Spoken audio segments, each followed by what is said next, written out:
The first screen that comes out gives us the option of deciding which fingers and whether we want to work on the wrist. So which fingers we are going to work with. For instance, if I take out the thumb and take out the wrist, I will only be working on the 4 fingers. So I tell the patient here to flex and extend their fingers as much as possible. If I'm happy that that is the active range of motion of the patient, I can then press save. However, what may happen is that the patient had his fingers completely extended, and then on the first time when I asked them to make a fist and make an extension, they managed to do this much range of motion. But the following extension and flexion, they cannot go back to their original extension. So in this case, I will reset and ask the patient again to flex and extend their fingers.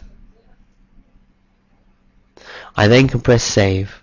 This flexion and extension is going to make the ball go up and down. So when I extend my fingers, the ball goes up, and when I flex my fingers, the ball goes down. Here I can use this to start to explain to the patient that by opening their fingers, the ball goes up, and by making a fist, the ball goes down. What is going to happen is the ball is going to move along the path. The path is going to give the instructions to the patients of how to extend, how to keep their hands in an extended position, the speed and how much they have to flex their fingers, and how long they have to hold their fingers in flexion hold. I can customize the task according to how much or according to the various parameters that I wish to work on with the patient.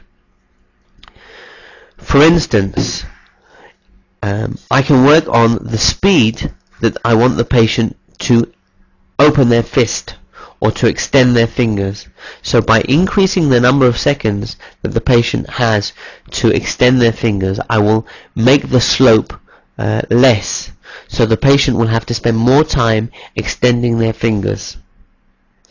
So this way I can work on strengthening, endurance strengthening the patient extensors as they're opening their fingers. I can then decide how long I want the patient to stay in the extension position. By clicking on the up arrow, I can decide that here, for instance, I want to keep the patient in extension for 17 seconds, or I can reduce that. I can then decide how long I want the patient to have to flex their fingers. So if I want to work on burst strength, I can allow the patient to quickly flex their fingers. However, if I want them to work more on strengthening their flexors, I can increase the amount of time it has for them to flex their fingers. For instance, I can change the ratio of extension to flexion. So by reducing the amount of flexion, of extension speed, here the patient is encouraged to quickly extend their fingers. So I'm working on a burst strength of their fingers, and at the same time I want to work on the patient slowly flexing his fingers. I can decide this is called 1 round. Now I can decide how many rounds of this continuous or this repetitive movement I want the patient to do. So I can now go to say for instance 4 rounds, and that will take me 224 minutes. Okay, this button here at the top decides on whether I want to be working on the fingers or the wrist. Okay, so the example I gave you, I was only working on the active range of motion of the fingers, so I will just click the fingers. The sensitivity button, if I reduce the amount of sensitivity to 80%, I will be in effect working on the patient's range of motion, because I wanted to encourage the patient to open and to extend and go above his active range of motion. Okay, what that means is the active range of motion is no longer giving me the full deflection of the ball up and down. To get the full deflection of the ball up and down, and to allow the patient to keep within the path, the patient has to go over their active range of motion that they showed me that they could do within the setup. Now I will just press save of these features and show you how this is now adapted into the task that has been given to the patient. So if you remember, we wanted the patient to slowly extend their fingers and then hold in extension. If they go into flexion, the ball will go into red and we will get some audio feedback. To encourage them again to open their hand. Now here we're encouraging the patient to flex slowly their fingers. Okay. If they cannot go in, they will get the feedback again. We see in the bottom of the screen the amount of time left for the task, and we will see that the patient is given a score.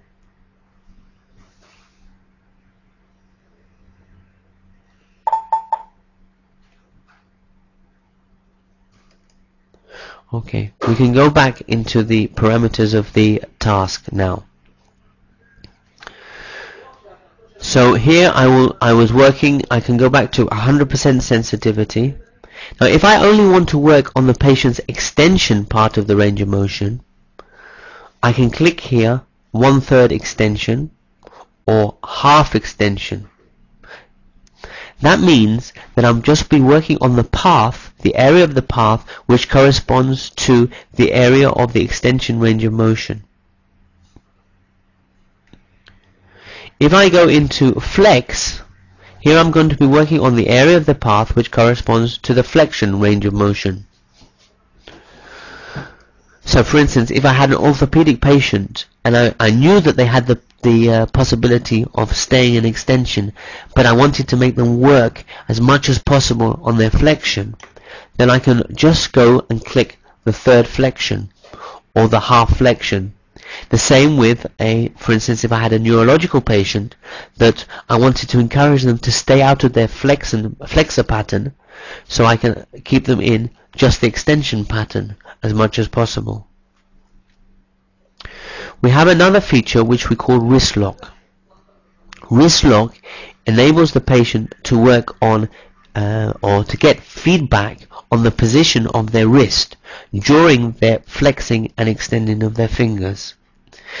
This means that we want to try and encourage the patient to stay within the neutral position of his wrist as he's working with flexion and extension of his fingers. To do this,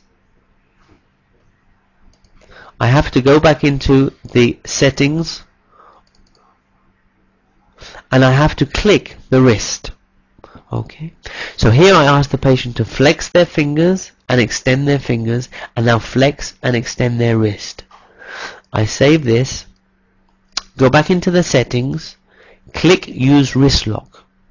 Now here I decide how much leeway I am allowing the patient to have during, if you like, the green is showing you what I'm allowing them to stay in as the neutral position of their wrist.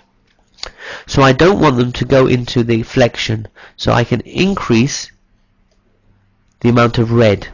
That means that the feedback when their wrist is flexed will start when they go back into the red. I'll show you this in practice. I'm now going to go on to the full range, press save, and here I'm flexing and extending my wrist. Okay, so I want to encourage the patient to stay within this green area as they're flexing and extending their fingers. If, for instance, they flex their wrist as they working with their fingers, they will get the feedback because the bar will be in red, and this is encouraging them again to stay within the neutral position as they're working with their fingers.